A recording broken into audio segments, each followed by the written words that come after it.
Halo Sobat Triadipa, apa kabar semuanya? Semoga dalam keadaan sehat. Bersama saya Elis, selamat datang di TD Healthcast. Pada kesempatan kali ini kita akan membahas tentang stunting pada anak. Dan telah hadir bersama kita Dr. Audrey, spesialis anak Rumah Sakit Triadipa. Halo dokter, dok apa kabar dok hari ini? Baik Kak Elis. Pada kesempatan kali ini, jadi untuk moms yang ada di rumah, untuk kekhawatiran moms tentang stunting pada anak, mengapa sih dok masih ada masalah kesehatan yang serius di Indonesia? Padahal zaman modern kan sekarang semuanya serba ada loh dok. Jadi stunting itu apa sih dok sebenarnya dok? Oke, jadi kita mungkin selama ini sering mendengar tentang stunting gitu ya. Apa sih sebenarnya stunting itu? Nah, kalau secara definisi atau artinya, stunting itu adalah suatu kondisi perawakan pendek atau sangat pendek ya, yang ditandai dengan adanya tinggi badan di bawah dari normal menurut usianya. Nah, normalnya itu kita taunya dari mana? Kita tahu dari kurva yang kita lihat adalah kurva WHO biasanya ya. Nah, kurva WHO itu nanti kita bisa lihat dari grafiknya.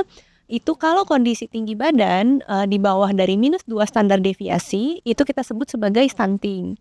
Dan biasanya kondisi stunting ini disebabkan karena adanya kekurangan gizi yang berlangsung secara kronis atau lama.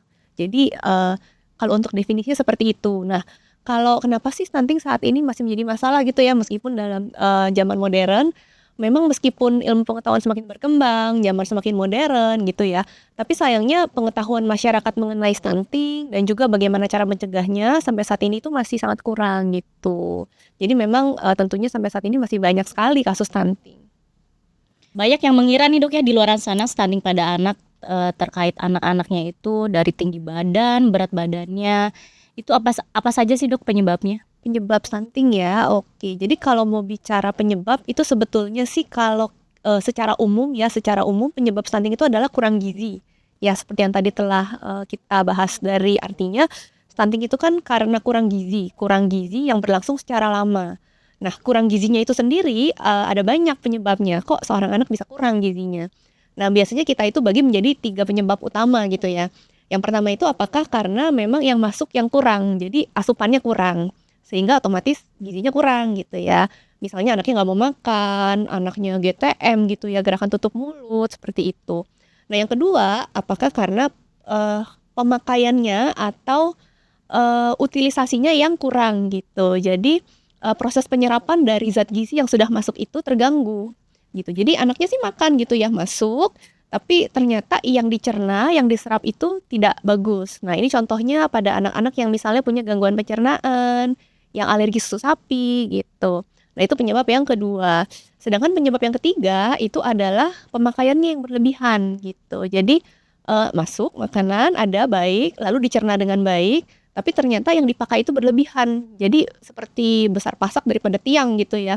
Nah otomatis karena yang dipakai berlebihan, makanya jadinya kurang gizi yang dibutuhkan untuk mencapai tinggi badan itu gitu. Nah ini biasanya pada anak-anak yang punya penyakit tertentu gitu ya. Jadi misalnya dia ada sakit jantung misalnya, atau sekarang moms banyak yang ngomong itu silent disease gitu ya. Silent disease itu sendiri sebenarnya sih nggak silent banget ya, harusnya ada gejalanya gitu. Iya dok. Contohnya kayak anemia, lalu infeksi saluran kemih, dan juga yang terakhir TBC gitu. Nah, jadi hal-hal seperti ini bisa menjadi salah satu faktor penyebab daripada stunting. Baik dok. Nah untuk moms, calon moms nih kalau seberapa besar sih dok peran dari ibu hamil, dari gizi ibu hamil terhadap risiko stunting pada anak? Oke, jadi memang sebetulnya secara prinsip gitu ya, stunting itu sendiri bisa dimulai atau berisiko sejak seorang anak itu sudah dalam kandungan gitu. Jadi stunting itu dimulai, kita punya istilah 1000 HPK gitu ya, 1000 hari pertama kehidupan. Nah 1000 hari pertama kehidupan itu dimulainya bukan sejak anaknya lahir sebetulnya, tapi sejak anaknya di dalam kandungan. Jadi kita sebutnya sejak konsepsi ya. Konsepsi itu kan istilah medis untuk pertemuan antara sperma dengan sel telur gitu ya. Jadi awal mula terjadi kehamilan. Nah, sejak dari awal mula kehamilan itu seorang anak sudah bisa berisiko untuk terkena stunting. Nah, oleh karena itu tentunya gizi ibu hamil ya, gizi pada saat ibunya hamil itu sangat penting. Karena dengan kurangnya gizi dari ibu hamil, lalu juga misalnya ada sakit ketika ibunya hamil, itu semua akan mempengaruhi janin yang tidak mendapatkan nutrisi yang cukup, sehingga pada akhirnya nanti ketika dia lahir sudah besar itu bisa berisiko terjadinya stunting gitu. Nah, lalu dok nih, dampak stunting terhadap tumbuh kembang anak baik fisik maupun kognitif apa sih dok? Oke, jadi secara garis besar gitu ya Kak ya, stunting itu kan dia bisa punya efek yang jangka pendek ataupun efek yang jangka panjang ya. Kalau efek yang jangka pendeknya itu yang paling deket gitu ya, yang bisa kita lihat secara langsung efeknya ya, itu yang paling kita khawatirkan adalah menurunnya daya tahan tubuh gitu. Jadi karena dia stunting, otomatis daya tahan tubuhnya akan turun sehingga anaknya jadi lebih gampang sakit gitu. Selain itu juga efek jangka pendeknya adalah mengganggu perkembangan anak. Ya, jadinya perkembangannya terhambat, lalu juga prestasi belajarnya terganggu, IQ-nya turun gitu ya. Bahkan penelitian mengatakan anak yang stunting gitu ya, dia itu bisa menurunkan IQ 3 sampai 4 poin gitu ketika dia usia 9 tahun. Jadi memang itu efek yang bisa langsung terlihat gitu. Nah, lalu ada juga efek jangka panjang ya. Efek jangka panjang yang bisa kita lihat ketika anaknya sudah dewasa, jadi sudah besar gitu ya seperti kita. Yang pertama itu tentunya secara tinggi badan dia akan lebih pendek daripada teman-teman seusianya. Kan kita ya lumayan minder juga ya kalau kita pendek gitu kan. Nah, itu biasanya ada hubungannya dari waktu kecil ternyata dia punya riwayat stunting. Jadi secara tinggi badan pada saat dewasa itu dia cenderung lebih pendek daripada rekan-rekannya ya. Lalu yang kedua tentunya akan menurunkan produktivitas ya, menurunkan produktivitas ketika dia bekerja ya. Lalu juga meningkatkan cost ya, meningkatkan biaya untuk pelayanan kesehatan ya, healthcare cost. Lalu juga menurut penelitian juga ternyata bahkan anak yang stunting saat kecil, saat dewasa itu berisiko menderita berbagai penyakit gitu, seperti kayak diabetes, sakit jantung, dan bahkan kanker gitu. Nah, lalu dok nih, stunting bisa nggak sih mempengaruhi prestasi belajar dan kualitas hidup anak di masa depan nanti dok? Oke, seperti yang tadi mungkin udah sempat saya bahas juga ya, jadi bisa banget gitu. Jadi tentunya salah satu efek jangka pendek dari stunting kan mengganggu perkembangan ya, termasuk di sini adalah perkembangan otak gitu. Jadi tentunya akan mempengaruhi prestasi belajar, mempengaruhi ketika dia sedang sekolah ya. Karena kan tadi kita udah bahas IQ-nya bisa lebih rendah dibandingkan dengan anak-anak yang tidak stunting. Sedangkan kita tahu IQ itu penting ya untuk bisa mendukung seorang anak untuk bisa mengikuti pelajaran seperti itu. Dan kalau misalnya IQ-nya mungkin berkurang, tentunya otomatis prestasi belajar juga bisa menurun. Dan setelah itu ya tentunya kualitas hidup juga akan menurun seperti itu.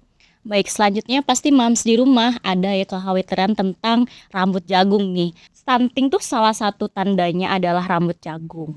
Oke, sebetulnya sih kalau secara gejala gitu ya, rambut jagung itu bukan gejala khas dari stunting gitu. Jadi rambut jagung itu sebetulnya lebih kepada ciri-ciri dari kelainan gizi yang lain, yaitu gizi buruk ya. Gizi buruk khususnya kwashiorkor. Jadi kalau bahasa awamnya mungkin busung lapar gitu ya. Jadi itu justru merupakan tanda-tanda daripada kwashiorkor ataupun busung lapar ya. Jadi kalau rambut jagung itu kan yang dimaksud biasanya adalah rambutnya warnanya agak merah gitu, terus dia juga agak rapuh, tipis, dan nggak hitam gitu ya seperti anak-anak lainnya. Nah, itu biasanya sih terjadi karena melanosit atau sel-sel pembentuk warna hitam pada rambut itu dia tidak terbentuk dengan baik ya. Jadi memang untuk melanosit itu dia bahan bakunya itu kan sebenarnya adalah protein ya. Nah, protein dan juga mineral-mineral seperti zinc, tembaga gitu.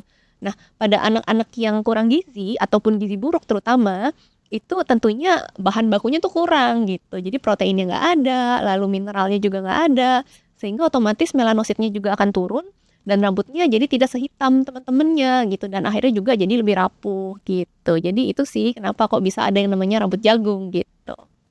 Baik dok, selanjutnya ini nyambung dengan pertanyaan sebelumnya. Jadi para moms ada kekhawatiran terkait dengan nafsu makan pada anak. Nah, tapi ada beberapa moms nih yang mendiamkan saja anaknya. Oh iya, nanti anaknya juga lapar sendiri, bilang kok mau makan gitu kan. Nah, berkaitan dengan berat badan, untuk itu gimana sih dok cara menanggapi nafsu makan pada anak? Dan ada beberapa moms mungkin yang berspekulasi seperti itu ya, kalau ada anak yang kurang nafsu makannya ya udah diamkan saja gitu, nanti juga lapar sendiri. Itu menurut dokter bagaimana dok? Kan berpengaruh juga ya sama berat badan anaknya gitu. Betul. Jadi memang untuk hal ini ya kita nggak bisa menggeneralisasi jawabannya untuk semua anak ya. Jadi kita harus lihat kasus demi kasus, case by case gitu, karena tentunya akan berbeda jawabannya. Jadi memang ada anak yang, sebetulnya secara fisik sehat, dia tidak punya sakit apa-apa gitu ya. Tapi memang ada, masalah pada saat praktek pemberian makannya gitu. Jadi karena memang sudah terbiasa jadwalnya tidak teratur, lalu juga karena memang misalnya dia suka GTM gitu ya, akhirnya ibunya berusaha untuk menerapkan feeding rules ataupun aturan makan gitu ya.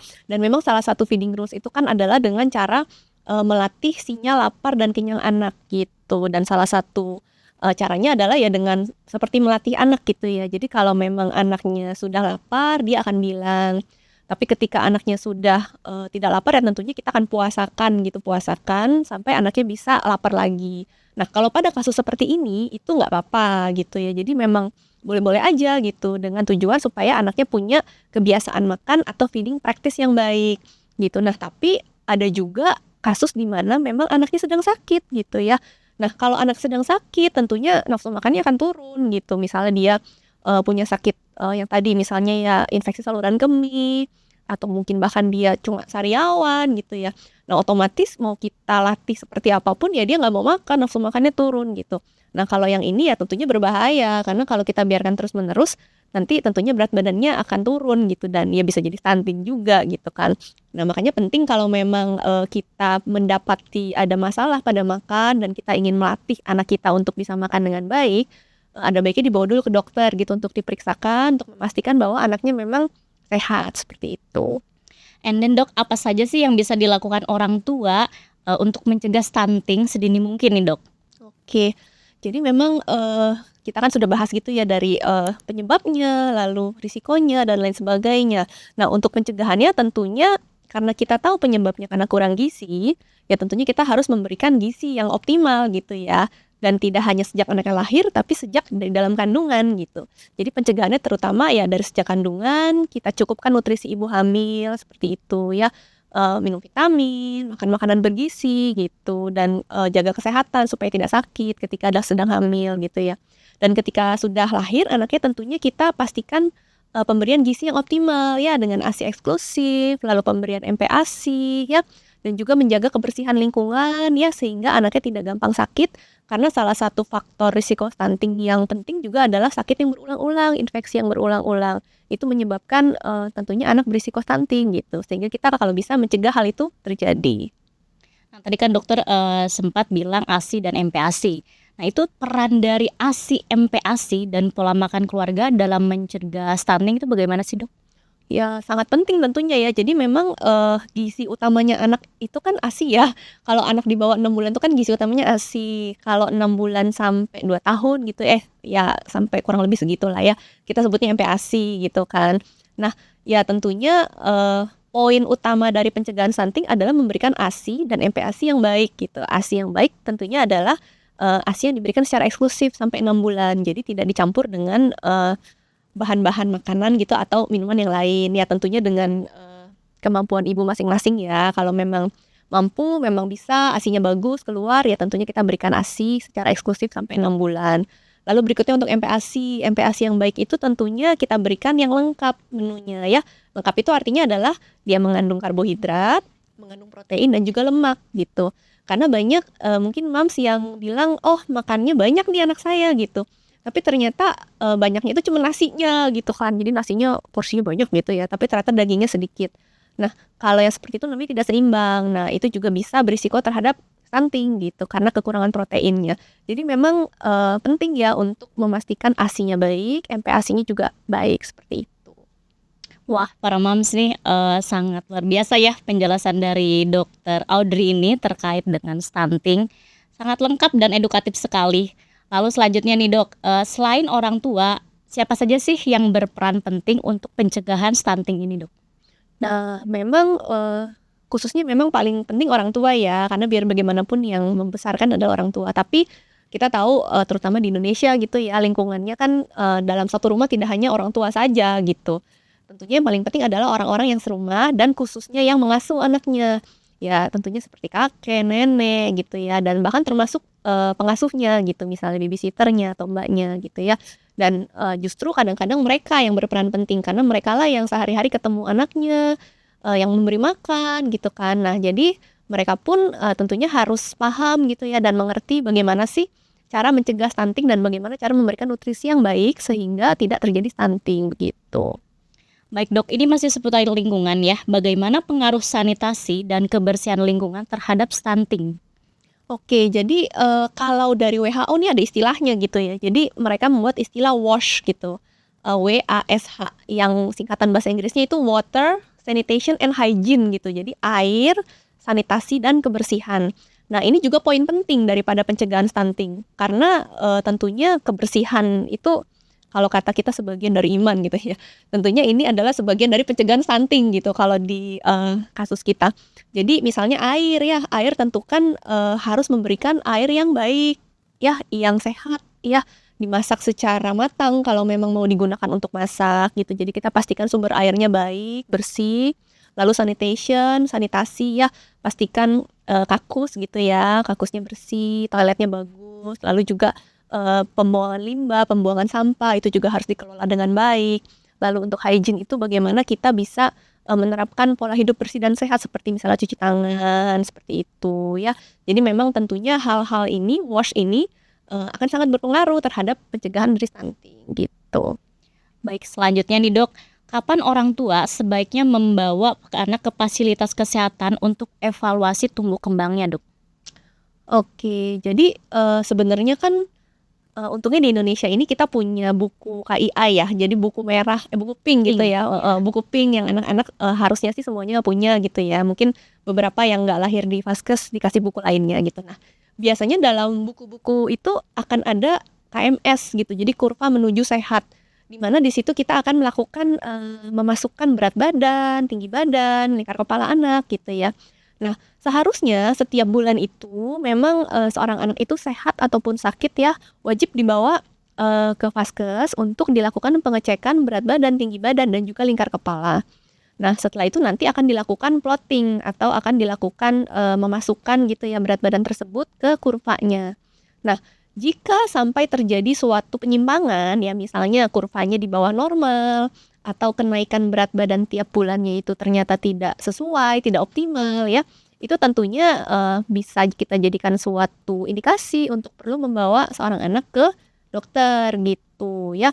Selain itu juga kalau misalnya memang dari orang tua sudah merasa ada keluhan gitu ya, terkait makan, jadi misalnya kok anaknya, susah makan, GTM ya, terus misalnya picky eater, maunya makan itu-itu aja gitu ya, atau misalnya merasa anaknya, sakit gitu ya, kalau memang ada tanda-tanda seperti itu ya tentunya harus segera dibawa ke fasilitas kesehatan atau dokter. Oke Mams, the last question nih. Apa pesan penting buat dokter yang ingin disampaikan kepada orang tua untuk terhindar dari stunting pada anak? Oke, jadi memang, di sini kita agak sedih ya, kenapa sampai saat ini seperti tadi kata Kak Elis, stunting kok masih jadi suatu masalah di Indonesia, padahal, sudah di zaman modern, pengetahuan semakin maju gitu ya. Cuman memang pesan saya kepada para papa mama di rumah gitu ya, ingat kalau stunting itu bisa sekali dicegah. Jadi itu bukan penyakit turunan, itu juga bukan takdir ya, tapi itu sangat bisa dicegah ya. Seperti kita tahu mencegah lebih baik daripada mengobati, karena kalau sudah terlanjur stunting akan sangat sulit untuk mengembalikan, bukan tidak bisa ya, bisa tapi mungkin lebih sulit gitu. Sehingga alangkah baiknya kalau kita bisa melakukan pencegahan sejak awal. Ya sejak awal itu berarti ya tadi kita sudah bahas sejak dalam kandungan, sejak dari seorang ibu hamil sudah dipersiapkan dengan baik gitu ya. Dan ketika lahir kita usahakan pemberian ASI yang baik gitu. Dan ketika waktu MPASI 6 bulan ke atas kita usahakan juga pemberian yang lengkap. Kita usahakan pola makan yang baik, kita usahakan juga lingkungan yang bersih, sehingga pada akhirnya semua itu akan mendukung menjadi suatu sinergi untuk bisa mencegah stunting pada anak kita. Dengan kita mencegah stunting pada anak kita bisa memberikan masa depan yang lebih baik tentunya untuk anak kita, seperti itu. Jadi mams di rumah, jikalau punya kekhawatiran mengenai masalah gizi, takut anaknya terkena stunting atau punya problem mengenai masalah makan, jangan lupa untuk segera bawa anak ke dokter anak terdekat ya. Saya Dr. Audrey, spesialis anak dari Rumah Sakit Triadipa. See you TD Healthcare.